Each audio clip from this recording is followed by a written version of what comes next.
La parole est à Madame Marie-Françoise Bechtel.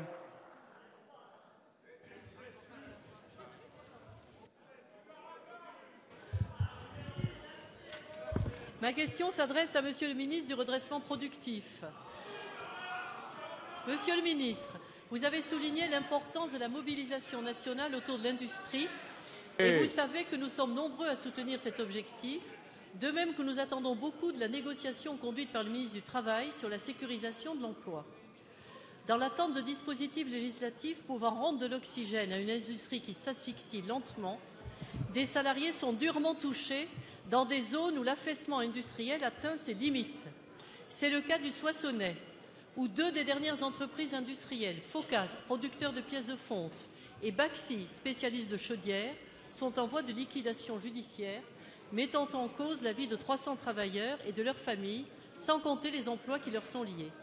Ce, malgré les efforts déployés depuis de longs mois par les élus locaux et les salariés, avec l'appui très apprécié de vos services. Mais d'autres entreprises sont aujourd'hui menacées dans ce même bassin d'emploi qui a perdu près de 40% de son activité économique en 10 ans.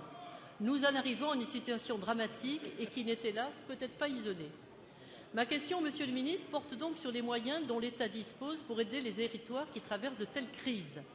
Lorsqu'une zone d'activité en arrive à la situation que je viens d'évoquer, n'y a-t-il pas urgence à revoir notre dispositif d'aide publique ?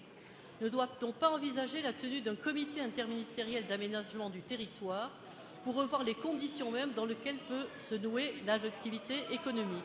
Je pose ces questions au nom des salariés qui manifestent aujourd'hui à Paris pour l'avenir de leur territoire et je vous suis d'avance reconnaissante, Monsieur le ministre, en vous disant toute leur détermination et celle de ces élus à participer à la mobilisation nationale dont vous avez su exprimer avec force la nécessité.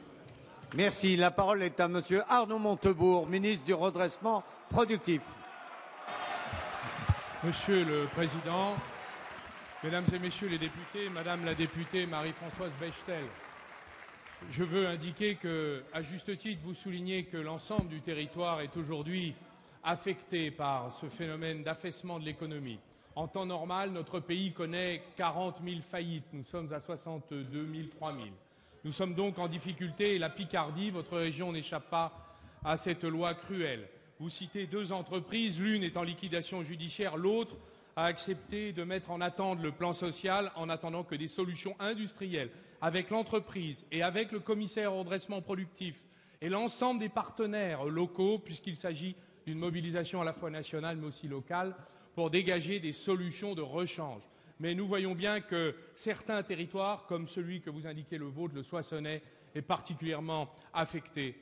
C'est une des raisons pour lesquelles, en plus, en sus, des aides particulières à la réindustrialisation qui permettent de financer des nouveaux projets sur des nouvelles technologies, des nouvelles créations industrielles.